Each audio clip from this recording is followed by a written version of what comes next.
आगे बढ़े जी।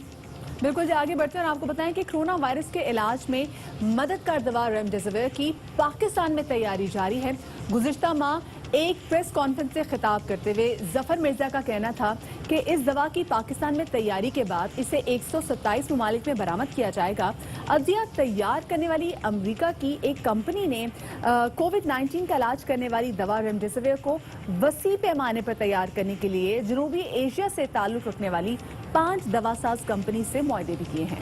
पाकिस्तान में कंपनी ने दवा की तारुफी कीमत अब इंट्रोड्यूस करवा दी है।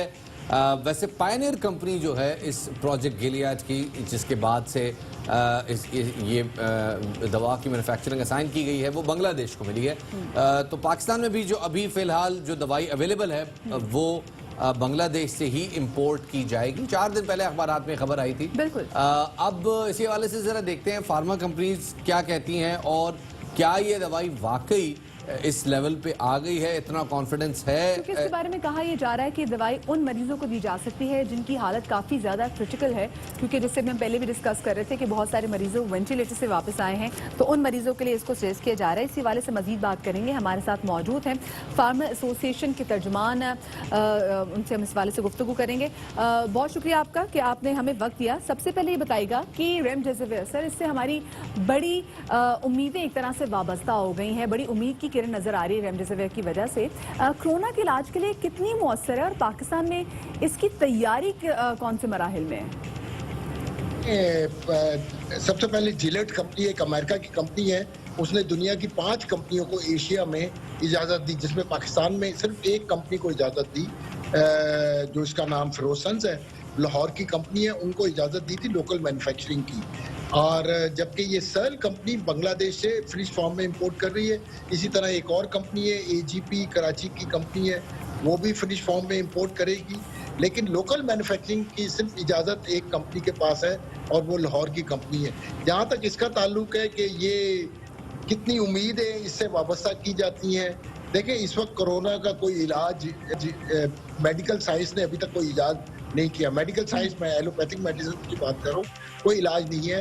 हिट एंड ट्रायल हो रहे हैं। ये जो रेमडेसिविर की बात कर रहे हैं, ये बहुत पुरानी दवा है, तो अबोला वायरस के लिए पहले आई थी और अभी इसके क्लिनिकल ट्रायल जो एस्टेब्लिश स्टैंडर्ड है, एसओपी हैं किसी भी प्रोडक्ट को मार्केट में लाने के लिए, वो ट्रायल अभी चल रहे हैं। यानी कंक्लूसिव डिसीजन नहीं दे सकते कि is this drug is a really effective drug for COVID, all kind of COVID patient.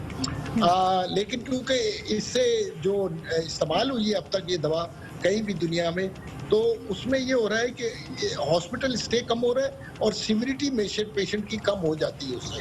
तो जो अल्लाह से उम्मीद है, और ये दवा अगर काम करेगी तो इससे जो फैटेलिटीज़ हैं वो कम हो जाएंगी। कैसर साहब, ये बड़ी ज़बरदस्त बात है कि अगर इस दवाई के होते हुए लोगों पे इसका ट्रायल किया जा रहा है और लोग वापस आ रहे हैं, उनकी सिविरिटी मर्ज़ की कम हो रही है। मर्ज़ ख़त्म तो पूरी तरह से नहीं हो रहा, लेकिन अब पाकिस्तान चूँकि उन ममालिक में शामिल है जो ये दवाई मैन्युफैक्चर कर रहे हैं, और ज़ाहिर है इसकी बहुत बड़ी पैमाने पे मैन्युफैक्चरिंग अब ज़रूरी हो गई है। तो ये बताइएगा कैसर साहब, अब पाकिस्तान में ये किस स्टेज पे है इसकी मैन्युफैक्चरिंग, क्योंकि बहुत बड़े पैमाने पे इसकी तैयारी की ज़रूरत है? देखिए, सबसे पहले आपको पता है कि इसकी इजाज़त ड्रग रेगुलेटरी अथॉरिटी देती है। ड्रग रेगुलेटरी अथॉरिटी ने इसकी इजाज़त दे दी है। हुकूमत पाकिस्तान ने इस पे, जो आजकल इमरजेंसी की सिचुएशन है, पेंडेमिक हालात में बहुत सारे कानून बदल जाते हैं।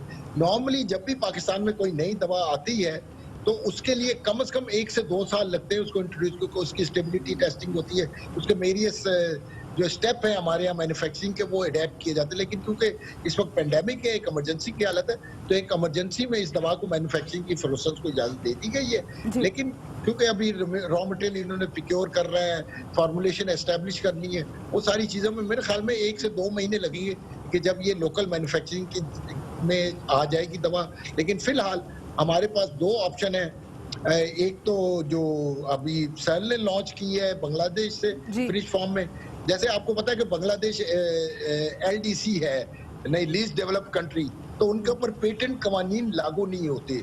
बाकी दुनिया पे पेटेंट कवानीन लागू होते हैं, इसलिए जिनके पास जिलेट का लाइसेंस होगा सिर्फ वही मैन्युफैक्चर कर सकेंगे या वहां से इंपोर्ट हो सकेगी, बाकी दुनिया में शायद ये कोई दवा बना नहीं सकती। अच्छा, कैसे भाई साहब ये कहिएगा कि इस दवाई के बारे में कहा जा रहा है कि ये उन मरीजों को दी जा सकती है जिनकी हालत क्रिटिकल होगी। अगर ऐसा ही है तो कैसे पॉसिबल हो सकता है? साथ में इसका तरीकेकार क्या होगा? देखिए, ये तकरीबन कोई 7 से 8 इंजेक्शन एक पेशेंट को लगते हैं, ठीक है। और ये नॉर्मली वो पेशेंट होते हैं जो ऑलरेडी आईसीयू में होते हैं, यानी मॉडरेट टू क्रिटिकल हो चुके होते हैं। मॉडरेट टू क्रिटिकल, क्रिटिकल नहीं, मॉडरेट टू क्रिटिकल, वो उन पेशेंट के लिए दवाई ये इस्तेमाल हो सकती है। और इसमें सिंपली ये है कि अगर तो मरीज वेंट में है या बहुत ही क्रिटिकल है तो उसका हॉस्पिटल स्टे कम हो जाएगा, यानी अगर वो 10 दिन में ठीक होगा तो वो 7 दिन में ठीक हो जाएगा इस दवा से। और उम्मीद है इससे ये कि बेसिकली फर्टिलिटीज जो इस वायरस का प्रॉब्लम ये है कि इस पर सुपर इम्पोज इन्फेक्शन हो जाता है। सुपर इम्पोज इन्फेक्शन उसको कहते हैं कि जिसमें नमूनिया की अलामत और आने लगती है, नमूनिया का इन्फेक्शन भी शुरू हो जाता है, जिससे फर्टिलिटीज बढ़ रही है।